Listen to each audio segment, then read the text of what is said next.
வலைக்கும் சலாம். பாத்திமா, உங்க கேள்வி என்னன்னு கேளுங்களேன். சகோதரி பாத்திமா, அவங்க பெண்கள் காது குத்தலாமாங்கிற இந்த கேள்வியை கேட்டிருக்கிறாங்க. இது ஒரு நம்ம மார்க் அறிஞர்களுக்கு மத்தியிலேயே சர்ச்சைக்குரிய ஒரு விஷயமாக இருக்கிறது. இந்த காது குத்துவதை பொறுத்த வரைக்கும் நீங்க ஹதீஸ்ல தேடி பார்த்தீங்கன்னு சொன்னா, குர்ஆன்ல தேடி பார்த்தீங்கன்னு சொன்னா, நேரடியாக காது குத்துங்க என்ற கருத்திலையும் ஹதீஸ்ல நேரடியா இல்லை. காது குத்தாதீங்க என்ற வாசகமும் நேரடியாக ஹதீஸ்கள்ல கிடையாதுங்க.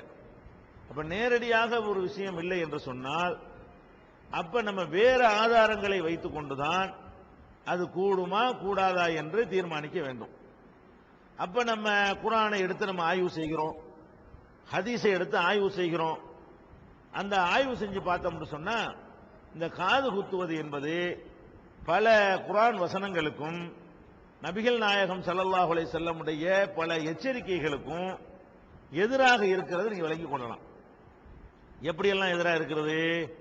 குர்ஆன்ல 4வது அத்தியாயம் 119வது வசனத்துல எடுத்து பார்த்தீங்கன்னு சொன்னா, இப்லீஸ் அல்லாஹ்விடத்துல சேலஞ்ச் பண்ணிட்டு வருவான் இல்லையா? அப்ப நான் மக்களை என்னவெல்லாம் செய்வேன் அப்படின்னு சொல்லிட்டு வர்றான். அப்ப அவன் சொல்றான், நான் மக்களை வழி கெடுக்குவேன்னு சொல்லும் பொழுது அதுல ஒரு வாசகத்தை அவன் யூஸ் பண்றான். என்ன யூஸ் பண்றான்? ஒல ஆமுரன்னஹும், நான் அவர்களுக்கு ஆணையிடுவேன், இப்லீஸ் ஆகிய நான் மனிதர்களுக்கு ஆணையிடுவேன். ஃபலயுபத்திகுன்ன ஆதானல் அன்ஆம், கால்நடைகளுடைய காதுகளை கிழித்து விடுவார்கள். ஃபலயுகையிருன்ன ஹல்கல்லாஹ், அல்லாஹ் படைத்திருக்கிற அந்த கோலத்தை மாற்றுவார்கள். அல்லாஹ்வாகிய நீ இருக்கிறிய, அல்லாஹ்ட்ட சொல்லிட்டு வர்றான், நீ எந்த கோலத்தில் அவங்களை படைச்சிருக்கிறியோ அது சரியில்லைன்னு சொல்லி அதை மாற்ற வச்சு போடுவேன். அப்ப அந்த வேலையை நான் செய்வேன் அப்படின்னு இப்லீஸ் சொன்னதாக குர்ஆன்ல 4வது அத்தியாயத்தில் 119வது வசனத்தில் நீங்கள் பார்க்கலாம். அப்ப அல்லாஹ் நம்மளை ஒரு கோலத்தில் படைத்திருக்கும் பொழுது அந்த கோலத்தை மாற்றுறது என்பது அல்லாஹ்வுடைய படைப்புல குறை சொல்ற மாதிரி. அதே மாதிரி 23வது சூராவுல 14வது வசனத்தை எடுத்துக்கிட்டீங்கன்னு சொன்னா, ஃபதபாரக்கல்லாஹு அஹ்ஸனுல் காலிகீன், அல்லாஹ் தனக்கு பட்டம் சுட்டிக்கிறான், அஹ்ஸனுல் காலிகீன், படைக்கக்கூடியவர்களிலேயே அழகுற படைப்பவன் நான் தான். நீங்க கூட சிலதை படைப்ப, வீட்டை படைப்ப, கட்டடத்தை படைக்குவ, மைக்க படைப்ப, பேனாவை படைக்குவ, சில என்னது படைப்பாய். ஆனால் நான் தான் அழகுற படைக்கக்கூடியவன், அஹ்ஸனுல் காலிகீன் என்று அவன் தன்னை பற்றி சொல்லிக் கொள்கிறான். 25வது சூராவுல 2வது வசனத்தை எடுத்து பார்த்தீங்கன்னா, வஹலக குல்ல ஷைஇன், ஒவ்வொரு பொருளையும் அவன் படைத்திருக்கிறான். வகத்தரஹு தக்தீரா, அதை திட்டமிட்டு ஒரு கச்சிதமாக படைத்திருக்கிறான். அல்லாஹ் 25:2 சொல்றான், அல்லாஹ் எல்லா பொருளையும் எப்படி படைச்சிருக்கான்னு கேட்டா கச்சிதமாக படைத்திருக்கிறான். யார் யார் எப்படி இருக்கணுமோ, எது எது எப்படி இருக்கணுமோ அப்படி படைத்திருக்கிறான். ஒரு ஆண் என்றால் இப்படித்தான் இருக்க வேண்டும், அதான் கச்சிதமான அமைப்பு. ஒரு பெண் என்றால் இப்படித்தான் இருக்க வேண்டும், அதான் கச்சிதமான அமைப்பு. அப்ப அந்த மாதிரி எல்லா பொருள்களையுமே கச்சிதமாக அவன் படைத்திருக்கிறான் அப்படின்னு 25:2 அல்லாஹ் சொந்தம் கொண்டாடுறான். 30வது சூராவுல 30வது வசனத்துல லா தப்தீல லி ஹல்கில்லாஹ், அல்லாஹ் படைத்திருப்பதற்கு மாற்றம் செய்வது என்பது கூடாது, மாறுதல் என்பதே கிடையாது அப்படின்னு சொல்லி அல்லாஹ் என்ன செய்யறான், 30:30 சொல்லி காட்டுறான். அதே மாதிரி 23:17 சொல்லி காட்டுகிறான், வமா குன்னா அனில் ஹல்கி காஃபிலீன், இந்த படைப்பை விட்டு நம்ம அலட்சியமாக கவனமற்றவர்களாக இருக்கவில்லை. கவனமிட்டு ஏதோ ஒன்று விட்டுறாள் நான் கிடையாது. எது எது எங்கெங்க வைக்கணுமோ அதெல்லாம் கரெக்டா வைக்குவேனே தவிர ஏதோ ஒரு அலட்சியமா பொடுபோக்க ஏதாவது மறந்துடுவேன், எதையாவது ஒன்று மிஸ் பண்ணிடுவேன் என்பது நம்ம கிட்ட கிடையாது அப்படின்னு 23:17 அல்லாஹ் சொல்லி காட்டுறான். அதே மாதிரி 54:49 சொல்கிறான், இன்னா குல்ல ஷைஇன் ஹலக்னாஹு பிகதர், ஒவ்வொரு பொருளையும் அது அதற்குரிய அளவோடு தான் திட்டத்தோடு தான் நாம் படைத்திருக்கிறோம். 64 அத்தியாயம் 3வது வசனத்தில் சொல்கிறான், ஒசவ்வரக்கும், அவன்தான் உங்களுக்கு வடிவம் தந்தான், ஃபஅஹ்ஸன சுவரக்கும், உங்கள் வடிவங்களை அழகுற அமைத்தான் அப்படின்னு சொல்லி 64:3 சொல்லி காட்டுகிறான். 67:14 சொல்லி காட்டுகிறான், அலா யஅலமு மன் ஹலக், படைத்தவனுக்கு தெரியாதா, எது எது எப்படி வைக்கணும்னு அவனுக்கு தெரியாதா, வஹுவல் லத்தீஃப், அவன் நுணுக்கமானவன், நுணுக்கமா ஒரு சின்ன ஒரு பாயிண்ட கூட விடாம செய்யக்கூடியவனாக்கும் அப்படின்னு சொல்லி 67:14 சொல்லி காட்டுகிறான். அது மாதிரி 95வது சூராவுல 4வது வசனத்தில் சொல்லுகிறான், வலகத் ஹலக்னல் இன்சான ஃபீ அஹ்ஸனி தக்வீம், மனிதர்களை அழகான வடிவத்தில் நம்ம படைத்திருக்கிறோம். இந்த வசனங்கள்லாம் நல்லா சிந்திச்சு பாருங்க. அப்ப அல்லாஹ் வந்து ஒரு ஆண் என்பவன் இப்படித்தான் இருக்கணும்னு சொல்லி வச்சிருக்கிறானே, அதுல ஏதாவது இது இல்லாம இருந்தா நல்லா இருக்கும்னு சொல்ல முடியாது.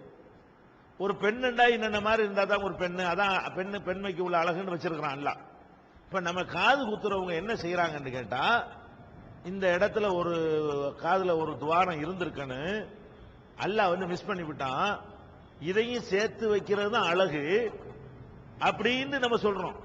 எல்லாருக்கும் காது குத்தி இருந்து ஒரு 2 பேருக்கு அந்த ஓட்டை இல்லாம இருந்தால் அப்ப நீங்க அல்லாஹ்வுடைய படைப்பை குறை சொன்னதா வராது, அது மருத்துவ ரீதியா உள்ள ஒரு கோளாறுன்னு வந்துடும். எல்லாருக்கும் நல்ல பல்லா இருந்து ஒரு ஆளுக்கு பல்லு நீட்டிட்டு இருந்தா அது ட்ரீட்மெண்ட் எடுத்து நம்ம மாத்தினா அல்லாஹ்வுடைய படைப்பை மாத்தணும்னு வராது. ஏன், பல்லு இப்படித்தான் இருக்கணும்னு லட்சம் கோடிக்கணக்கான மக்கள் அல்லாஹ் காட்டிவிட்டான். ஒரு மருத்துவ ரீதியாக ஒரு குறைபாட்டோட உன்னை காட்டுறான்னு சொன்னா அந்த குறைபாட்டை சரி செய்யறதுங்கிறது வேற. அல்லாஹ் பொம்பளைன்னு படைச்ச ஒரு பொம்பளைக்காவது காதுல ஓட்டை போட்டு படைச்சிருக்கானா? இல்ல. அது ஒரு தேவை, அது ஒரு அழகு என்று இருந்தால் அதை படைக்க அல்லாஹ்வுக்கு பெரிய விஷயமா? நம்ம என்ன நினைக்கிறோம், இங்க ஒரு ஓட்டை, ஒரு பொம்பளைன்னா ஒரு ஓட்டை இருக்க வேணாமா, காதுல ஒரு துவாரம் இருக்க வேணாமா, இதை வந்து அல்லாஹ் விட்டுட்டானே, நம்ம தானே சரி பண்ண வேண்டி இருக்குது என்ற ஒரு கருத்து அதுல வருமா வராதா? அப்ப ஏன் அப்ப அல்லாஹ் வந்து தப்பா படைச்சிட்டாங்கிறீங்களா? இது ஒரு அடிப்படை விளைவிக்கிறணும். அப்ப நம்ம காது குத்தும் போது நம்ம நம்மளை அறியாம காதோ மூக்கோ குத்தணும்னு சொன்னா அல்லாஹ் வந்து இந்த மூக்குல ஒரு துவாரம் போட மறந்து விட்டான், மூக்குல துவாரம் இருப்பதுதான் அழகு, அது அவனுக்கு தெரியல, காதுல ஒரு துவாரம் இருக்கிறது அழகு, இந்த அழகு கூட அவனால கண்டுபிடிக்க இயலல என்று நம்மளை அறியாமலேயே அல்லாஹ்வுடைய அந்த படைப்பு தகுதியில, அவனுடைய திறமையில, அவனுடைய ஆற்றல்ல, அவனுடைய நுணுக்கமான நுண்ணறிவுல நம்ம குறை காண்றோம். அதனால அல்லாஹ்வை குறைத்து மதிப்பிடக்கூடிய ஒரு காரியமா இருக்கிறதுனால இதை தவிர்க்கணுங்கிறது ஒரு அடிப்படை. அதே மாதிரி நபி ஸல்லல்லாஹு அலைஹி வஸல்லம் கூட என்ன செய்யறாங்கன்னு கேட்டா, அல் முகையிராத்தி ஹல்கல்லா, சபிக்கிறாங்க சிலரை. அந்த சபிக்கப்பட்டவர்களுடைய லிஸ்ட்ல என்ன வருதுன்னு கேட்டா, அல் முகையிராத் ஹல்கல்லா, அல்லாஹ் படைத்திருக்கிற அந்த கோலத்தை மாற்றி அமைக்கக்கூடிய பெண்களையும் அல்லாஹ் சபிக்கிறான். இது புகாரியில நீங்கள் வந்து 5943, 5939, 5931, 4886, 5948 இந்த ஹதீசுகள் எல்லாம் நீங்கள் பார்க்கலாம். அப்ப நம்ம என்ன வழங்குறோம், அல்லாஹ் ஒரு விதத்துல ஆம்பளைக்கு எதையெல்லாம் படைச்சிருக்கிறான் அதான் ஆம்பளைக்கு அழகு, பொம்பளைக்கு எதையெல்லாம் படைச்சிருக்கிறான் அதான் பொம்பளைக்கு அழகு. அதுக்கு மிஞ்சி அவன் ஏதோ குறை வச்சுட்டான்ற மாதிரி வருவது வந்து அல்லாஹ் வந்து உள்ள வசனங்கள் அல்லாஹ் சொல்றான், அதுக்கெல்லாம் என்ன அர்த்தம், அதுக்கெல்லாம் நம்ம என்ன மரியாதை கொடுக்கிறது? நான் அழகா கச்சிதமா படைச்சிருக்கேன்னு சொல்லும் போது நீ கச்சிதமா படைக்கலன்னா என்ன அர்த்தம்? அழகுற படைத்திருக்கேன்னு சொல்லும் போது அழகுற படைச்சியா, இந்த ரெண்டு துவாரம் விட்டுட்டேன் பின்ன அழகுற படைச்ச அப்படின்னு கேள்வி கேட்கிறோமா இல்லையா? அந்த கேள்வி அதுக்குள்ள அடங்கி இருக்கா இல்லையா? இதையெல்லாம் கருத்துல கொண்டுதான் இதுவும் அல்லாஹ்விடத்துல ஒரு கொஸ்டின் ஆகிவிடும் என்று நம்ம சொல்றோம். அதே நேரத்தில் வந்து 2 கேள்விக்கு இப்ப கேட்பாங்க, அப்ப அல்லாஹ் தான் படைக்கிறானே, சுன்னத்து ஏன் பண்றீங்க, அல்லாஹ் படைச்சபடி விட்டுற வேண்டியதானே அப்படிங்கிறாங்க. அதுக்கு வந்து 2 பதில் அதுக்கு இருக்கிறது. சுன்னத்து பண்ண சொல்லி நமக்கு ஆர்டர் இருக்கிறது, படைச்ச அல்லாஹ்வே என்ன செய்யலாம், தூதர் மூலமா அதை வந்து நமக்கு கட்டளையிடுறான், நமக்கு அதிகாரம் தந்துட்டான். காதுக்கு அப்படி ஒரு அதிகாரம் தந்தான்னா செஞ்சுட்டு போயிடுவோமே. அப்ப இது அதிகாரம் தந்துட்டாங்கிறது ஒண்ணு. இரண்டாவது வந்து அது ஒரு அழகுக்காக செய்யறது கிடையாது, அது அந்த கருவறையில் இருக்கிற வரைக்கும் அது மூடி இருந்தா தான் சேஃப்டி, அதனால அது மூடி வச்சிருக்கிறான் அல்லாஹ். வெளியே வந்த பிறகு அது எடுக்கிறதா சேஃப்டி, அதுக்காக வேண்டி அதுக்கு 2 நிலையை அல்லாஹ் உண்டாக்கி இதை வந்து எடுத்துருங்கப்பான்னு சொல்லி அல்லாஹ் ரசூல் மூலமா சொல்லிவிட்டான். அதை கொண்டு போய் இதுல போய் ஜாயின் பண்ணக்கூடாது. இதுக்கு ரசூல் மூலமா சொல்லி இருந்தா நம்ம செய்யறதுல முதல் ஆளா நாம இருப்போம். ரசூல்லா சொல்லல. அடுத்து என்னன்னு கேட்டா, வந்து சஹாபாக்கள் ஒரு பெருநாள் தொழுகையில ரசூல்லா வந்து உரை நிகழ்த்துறாங்க. பெண்களும் பெருநாள் தொழுகைக்கு வருவாங்க, நம்ம தெரிஞ்சு வச்சிருக்கிறோம். கூட்டம் அதிகமாகி போச்சு, மக்கள் எல்லாம் பெருகிட்டாங்க பிற்காலத்தில். அப்ப ரசூல்லா பேசுனது கடைசி வரைக்கும் எட்டல. மைக்கெல்லாம் அப்ப கிடையாது இல்லையா, கடைசி வரைக்கும் எட்டல. உடனே பெண்களுக்கு விளங்கல என்று தெரிஞ்ச உடனே ரசூல் ஸல்லல்லாஹு அலைஹி வஸல்லம் இறங்கி போய் பெண்கள் இருக்கிற இடத்துக்கிட்ட நின்று அங்க ஒரு பயான் பண்றாங்க, அங்க ஒரு ஹுத்பா நிகழ்த்துறாங்க.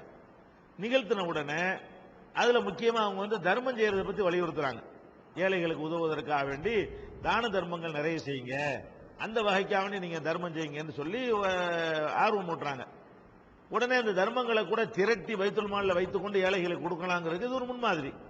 அது மாதிரி பிலால் என்ன செய்யறாங்க, போய் கலெக்ஷன் பண்றாங்க. அதுல அந்த ஹதீஸ்ல வருகிறது, இது புகாரியில 98வது ஹதீஸ்ல பார்க்கலாம். இது மாதிரி ஒரு 7-10 இடத்துல அந்த ஹதீஸ் வருது.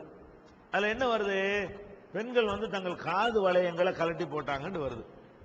இந்த காது வளையங்களை கலட்டி போட்டாங்க என்கிறதை வைத்துக்கொண்டு, அப்ப காதுல வளையம் போட்டிருக்கலாம்ல, வளையம் போட போய் தானே கழட்டி போட்டாங்க, காது குத்தாட்டி இப்படி வளையம் போடுறது என்று ஒரு கேள்வியை கேட்டு இதுல இருந்து நமக்கு அனுமதி இருக்கிறது அப்படின்னு சொல்ல வர்றாங்க.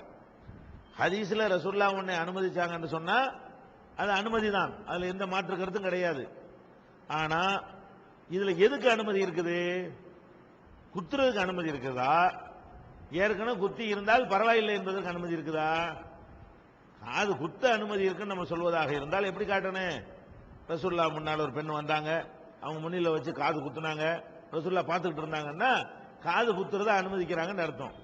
இதுல அதிகபட்சமா என்ன தெரியுது, இந்த சட்டங்கள்லாம் வருவதற்கு முன்னாடி பெண்கள் காது குத்தி இருப்பார்களே ஆனால், அதுல ஏதோ வளையங்களை போட்டிருப்பார்களே ஆனால், அதை குத்துனது குத்தியாச்சுல, அப்புறம் போடுறது தப்பு இல்லை, குத்துவதான் தப்பே தவிர ஆல்ரெடி குத்தி விட்டார்களே ஆனால் அது பிரச்சனை இல்லை, அதனால காது வளையம் போட்டாங்கன்னு ஒரு விளக்கம் கொடுக்கலாம். சில பேர் அதையும் மறுக்கிறாங்க. காது வளையம்னா அது ஓட்டவா இருக்க முடியும் நீங்க நினைக்கிறீங்க, ஏதாவது ஒரு பிரசிங் மாதிரி வச்சிருக்கலாம், அந்த மாதிரி ஒரு அடிப்படையோடு போடப்பட்டதா இருக்கலாம். காது வளையம் வருது, காதுல எப்படி மாட்டின வளையமா கூட இருக்கலாம். அதனால வந்து காது வளையம் வைத்துக் கொண்டு அதுல ஒரு துவாரம் இருந்துச்சுன்னு ப்ரூவ் பண்ண இயலாதுங்கிற கருத்துடைய அறிஞர்களும் இருக்கிறார்கள். அந்த கருத்தை ஏற்றுக்கொண்டோமே ஆனால் இது ஒரு கொஸ்டின் ஆகாது. இல்ல இல்ல காதுல துவாரம் தான் இருந்துச்சு என்று ஆர்குமெண்ட் பண்ணினா கூட அப்ப கூட என்னதான் வரும், குத்துறதுக்கு அனுமதின்னு வராது. என்ன வரும், ஏற்கனவே குத்தி இருப்பவர்கள் அறியாம காலத்தில் குத்திட்டாங்கன்னு சொன்னா அவங்க அந்த நகையை போட்டிருந்தார்களே ஆனால் அதை வந்து குறை சொல்லக்கூடாது, அதை வந்து தடுக்க தேவையில்லை. அது ரசூல்லா என்ன செய்யல, அதை வந்து அவங்க முன்னிலையில் கழட்டி போட்டதுனால அவங்க அனுமதிச்சிருக்கிறாங்கன்னு எடுத்துக்கொள்ளலாம். இவ்வளவுதான் எடுத்துக்கிற முடியுமே தவிர காது குத்துறதை அனுமதிக்கிறதுக்கு வேற எந்த விதமான ஆதாரங்களும் கிடையாது. நம்ம உலகத்தில் ஒரு அழகுன்னு நினைத்துக் கொண்டு இதெல்லாம் செய்கிறோம். அதே நேரத்தில் உலகத்தினுடைய பல பகுதிகளில் உள்ள பெண்கள் வந்து இதெல்லாம் இல்லாம தான் இருக்கிறாங்க. நம்ம எப்படி பழகிட்டதுனால அது அழகா தெரிகிறது. கொஞ்ச நாளைக்கு கொஞ்சம் சீரியஸா கொஞ்சம் பேர் இதுல தீவிரமா அதை எதிர்த்து வந்துட்டாங்கன்னு சொன்னா அது வந்து இது அழகாய்க்கிறோம். ஒரு காலத்துல வந்து சேலை அழகுன்னு சொல்லிட்டு இருந்தாங்க, சுடிதார் போட்டா கேலி பண்ணுவாங்க. இப்ப சுடிதார அழகாயிடுச்சா இல்லையா, இப்ப புர்காவை அழகாக்கிட்டு இருக்கிறது, எல்லாம் புர்காவனுக்கு திரும்பிட்டு இருக்கிறாங்க. அது ஒரு மாதிரியா முதல் போடும்போது ஒரு மாதிரியா பார்ப்பாங்க. அதனால எல்லா விஷயங்கள்லையும் நம்ம எப்படி முன்மாதிரியாக இருந்து சரியானது என்றால் உறுதியாக நம்ம நின்றோம் என்று சொன்னால், அதை பிரச்சாரம் செய்தோம் என்று சொன்னால், எல்லாரும் அதை மாறிக்கொண்டார்கள் என்று சொன்னால் அது வந்து ரொம்ப நல்லதாயிரும். அது போக இதுல பலவித கெடுதிகள் நீங்க பார்க்கணும். தன்னைத்தானே வேதனைப்படுத்திக் கொள்வது மார்க்க ஒரு காரணம் இல்லாம வேதனையா இல்லையா, அது புண்ணாக்குறது வேதனையா இல்லையா? நம்ம தான் கண்டிக்கிறோம், பிற மார்க்கத்தில் வந்து கடவுள் பேரால் இதெல்லாம் பண்றாங்க தப்புங்கிறோம், நம்மளே போட்டு இது பண்ணிக்கிறோம். அதுல மூக்குல காதுல நகையை போட்டிருக்கும் போது குழந்தைகள் பிடிச்சி இழுத்துச்சுன்னு வைங்க, எதுலையாவது மாட்டிக்கிடுச்சுன்னு வைங்க, ரத்தம் ஊத்தி புண்ணாகி போயிடும், வலி தாங்க முடியாது. இது மாதிரி எல்லாம் அதுல வந்து எவ்வளவு அசௌகரியங்கள் இருக்கிறது, எவ்வளவு சங்கடங்கள் இருக்கிறது. சுதந்திரமா இயற்கையாக அவங்களால செயல்படுவதற்கு நிறைய முட்டுக்கட்டையா இருக்கும். இது இல்லாதவங்க செயல்படுற மாதிரி அவங்களால செயல்பட முடியாது. இப்படி பலவிதமான அசௌகரியங்களை தரக்கூடிய ஒரு காரியத்தை மார்க்கத்தின் முத்திரையில் நம்ம செய்யணுமா என்பதை யோசிச்சு பார்த்து இந்த காது மூக்கு குத்துற ஒரு வழக்கத்தை விட்டு ஒழிக்கணும். எல்லாரும் ஒழிச்சு கொஞ்சம் பேர் ஒழிச்சிட்டோம்னு சொன்னா அதை வந்து அடுத்தவங்களும் எடுத்து நடத்த தயாரா இருக்கிறாங்க. இது போக இந்த காது முன்னொன்னு கவனிங்க. இந்த காது மூக்கெல்லாம் வந்து நகை போடுவதற்கு தான் இந்த துவாரம் போடணுங்கிறாங்க, நகை போட்டு அலங்கரிக்கிறதுக்கு. இப்ப பெரும்பாலும் வீட்டுக்குள்ள தான் இருக்க போறாங்க என்ப வீட்டுக்குள்ள இருந்தாலும் அது பிரச்சனை இல்லை. வெளியில போகும்போது நீங்க நகையை போட்டு அலங்கரிச்சுட்டு போயாலுமா, அலங்காரத்தை கூட அடுத்தால காட்ட முடியுமா? அது கூட மார்க்கத்தில் தடை இருக்கிறது. இதெல்லாம் ஒரு கருத்துல